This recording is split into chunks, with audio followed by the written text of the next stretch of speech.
Hello, hello. Hey, it's Jenny. I know it's been 5 ever and a half since I put something up. This one, I am back though. I am back with an original versus remake. This one I was a little scared of to be talking about this one because it's such a founding father of horror. Like if you go and you walk into a Spirit Halloween, he'll be there with his chainsaw. It's gonna be about Texas Chainsaw Massacre. I will be mentioning a few spoilers because I'm gonna be talking about, these two movies.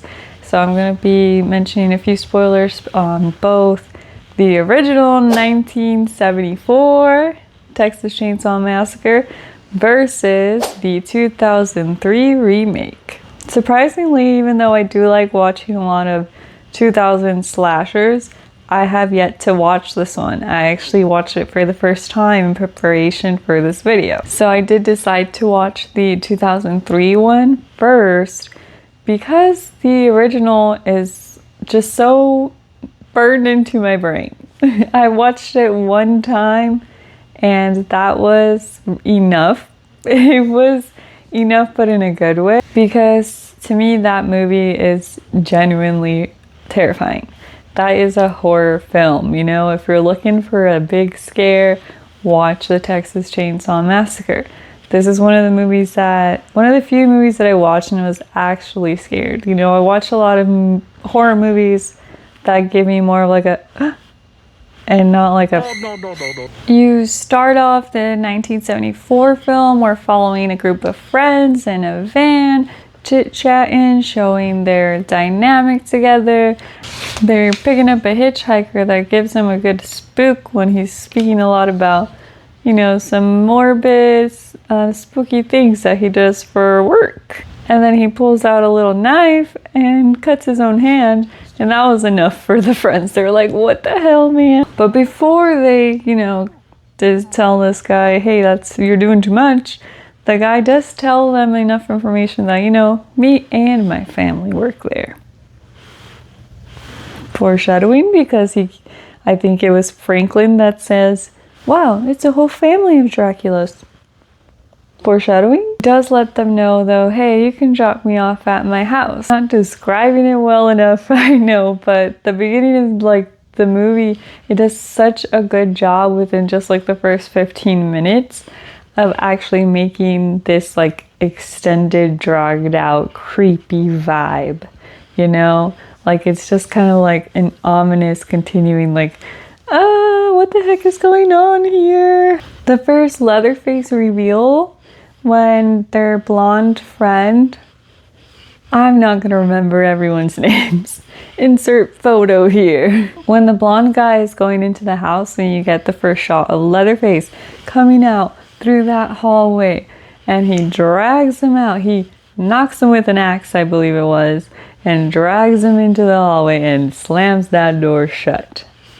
What an entrance. This film is to me what like Blair Witch Project must have been when it came out. At the time, the fact that it was filmed in a way that just looked like it was so real. I know Blair Witch is like, it was all like supposed to be filmed on like through a camcorder, It's a little bit different, but in the sense that, I'm watching it, they said this is like a documentary. And I'm watching it and I'm like, yeah, you know what?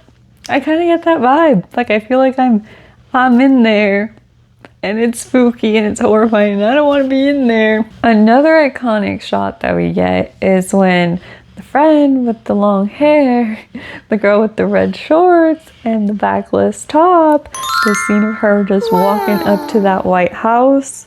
It's just such a good visual of watching her just walk up to the horrors that she's about to endure. It's such a good frame. And then when she fell into that room full of bones and feathers, that was dank. I'd be like, that was stinky in there, guys. And she's like, screw this. She's about to exit out. And then Leatherface comes out again from the hallway. and you actually see her like, oh hell no, I'm trying to make an escape, which is at least way more realistic than what we get in other times when people like no, what are you doing? Leave. She didn't trip right away. She tried to make a run for it, and he snatched her right up. For this movie to be so capable of being horrifying without even showing gore in this moment, like he hangs her up on that hook and he pulls out his chainsaw. We don't even see him cut anything.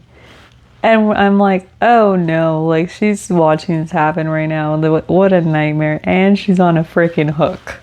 I love watching movies that do have gore, okay, for the practical effects mainly. But the fact that you can be so spooked and not even involve an ounce of blood in that moment, like you can't even see what's going on. But it's the fact that you're like, yeah, that is traumatizing, and she did a good job of portraying her fear. And I know that Franklin was definitely a brat. He was kind of annoying, kind of a grump, but also it was kind of funny when he's with Sally and they're waiting in the dark by that van, and they're thinking Sally's trying to be brave. Sally's like, hey, I'm gonna go check on them, and Franklin's like, no, don't go do it. And also, like, we should leave. We should actually leave. And then he's like, actually, I need to make sure that we're going to be ready to get out of here.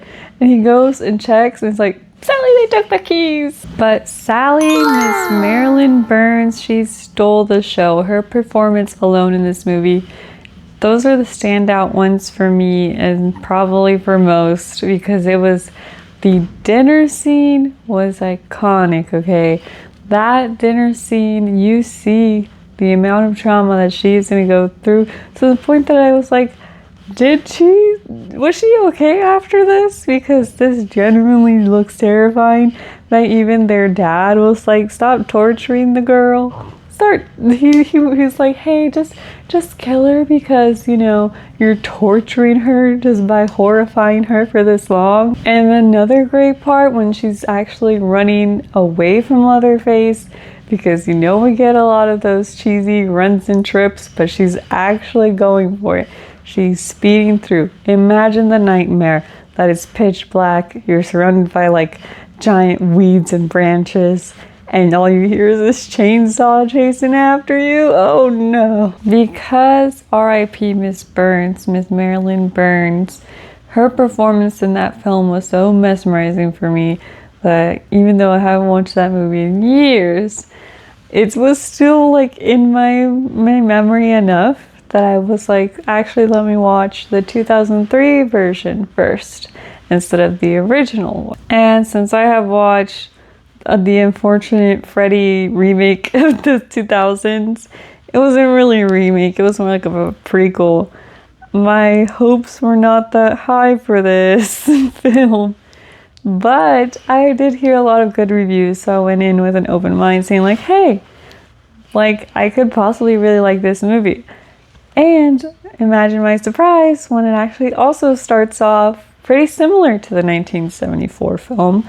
They start off with like a documentary style, saying like, hey, this is a case that happened, blah, blah, blah.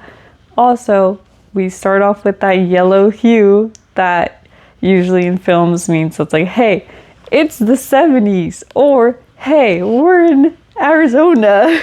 Hey, we're in Texas, we're in New Mexico. So we do get that yellow hue, that 70s vibe. And we also started off with friends in a van. I believe they were road tripping, and then they were going on their way to a concert. And then we get a similar start as well when they pick up this girl from the side of the road. She like looks very zonked out of her mind. She very much does not look okay.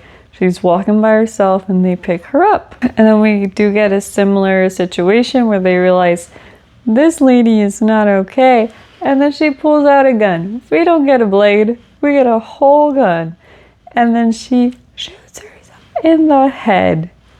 In the head in front of everyone. Just imagine. That is traumatizing. You cannot be very chill after that, and they weren't. But you do get this really cool shot, no pun intended, when that happens, you know, they zoom out through the hole that's in her head all the way out of the van. And that's when I knew, hey, this could be good. After that shot of the van in her head, you get the little scene of the friends fighting, saying like, why did we have to pick her up? I don't know why we had to pick her up. And I thought that was funny because that's realistic. You know, our friends are going to be like, we could have avoided this. Why did we pick up a stranger? Who said yes to this? We were pointing fingers right after that. And we jump into her friend being like, immediately like, there's no way I'm getting into that van with that body in there. And then the next shot, she's in there spraying Febreze or something. And we get multiple attempts of Aaron and Kemper. Miss Jessica Biel's in this. 2000 star. She looks great, by the way. Her shoulders were ripped, I could tell. Multiple attempts of them trying to contact the sheriff. Imagine, like, they didn't want to leave the body, I know, but also the fact that they had to try to contact them like 4 times and the sheriff still took his sweet old time. I mean, later we find out why, but come on, you know, like, how big is this town that it takes him that long? So when they do find the house with Grandpa outside in the wheelchair and they get to call, guess who shows up in the hallway? That was also a very similar entrance, you know, almost exactly the same for Leatherface in this film as it was in the older film, but you get immediate chainsaw action. That was like an actual fun surprise to be like, oh, right into it. But when the blonde guy was running through those bed sheets, those many bed sheets, I really thought he had a chance. I was very hopeful. I was like, oh, he's almost out. But no, he got him. I also liked how they actually gave some background to Erin. Like earlier in the film, she's like, I think she was like hot wiring a car. And she said, oh, you know, I have brothers. She's like opening a log. She's like, I want a Julie. You just get a little bit more information of her just through the things that she can do. It's not just like, she's just this cool. Like, it may be a sentence, but it gave me some background at least. Fast forward a little bit, once we get Pepper getting chased by Leatherface. She's getting chased in front of Erin. I believe Erin's in the van at this point, and she's running almost, again, me being foolish, thinking that she almost had a chance. She was running away from Leatherface, and then Leatherface gets her, but Leatherface turns around to face Erin, where Erin's in the van, wearing Kemper's face. That is a good scene. If there's any amazing way to bring out like, hey, this is Leatherface, you know this face, you know who this is, and you know where he's been. You know where he no longer is, I mean. And that's on this earth. Fast forward a little bit again, once Erin gets to see Blondie Boy and all that he's been through, he's like asking her to murk him because it's a lot of pain that he's in right now and that he's gone through. I did notice too, when Erin was running away with Morgan from Leatherface, how they hid in this shed, and even the rats got scared of Leatherface. I mean, I know it's just like the sound of a chainsaw is gonna scare anyone, but it's just pretty funny how like Erin's hiding and then the rats hide behind Erin. A little thing that I did notice was the way that Leatherface ended up killing Morgan. It's something that happened very similar in the newest Terrifier movie. I believe it's Terrifier 3 or something like that happened. Or was it the first one? No, I think it was the first one. Oh my god. Shortly after Morgan's death though, Leatherface like messes up his leg with his own chainsaw, and then he's still running really fast. That's something that I was like, okay now. Like at least in the 1974, once his leg got messed up, that really kind of slowed him down a bit. But in this one, he's still running really fast. In the end though, we do get Erin being a final girl, but one thing that I thought was maybe a bit unrealistic, and this is just me being annoying, was Erin's shirt was perfectly tied the whole time. That girl was running in the rain, falling, like all of this. And her shirt's still perfectly tied. No surprise, I ended up really enjoying this movie.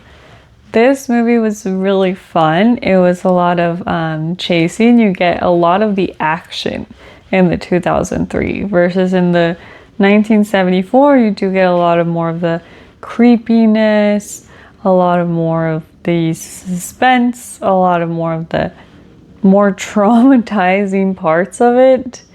In the 2003, it's a lot more action-packed. You get a lot more of the chasing portion. Once like he actually gets to them and kills them, you don't get to see too much of it. It's like quick, done, over, and then we move on to the next person he's trying to catch. The 2003 one is a very fun one, but it is very much more of a slasher film for me than a horror film. I know that it's the same umbrella, but the slasher one has a lot more. This 2003 slasher, it has a lot more action, which is exactly what you expect from a slasher, you know? You get all the fun from it. But the 1974, you do get a lot more of the horror. A lot of it thanks to Miss Marilyn Burns as well. The 1974, you do get to see a lot of the impacts that this is doing on the people that are going through it, you know, through their faces, through their pain, through their like cries of agony. Versus in the 2003 one, it is kind of shot more like I take it more as an action film. Very much in the slasher genre. You get more of like oh my god, run girl, run. But not so much of like the creepy, traumatizing that you get in the 1974, which is why I think that the 1974 one wins. The 2003 one is a very good movie though. I will rewatch the 2003 one. It's a lot more easy to digest. It's a lot more of the fun part than the horrifying trauma that you get in the 1974. But that's why I love the 1974 one more.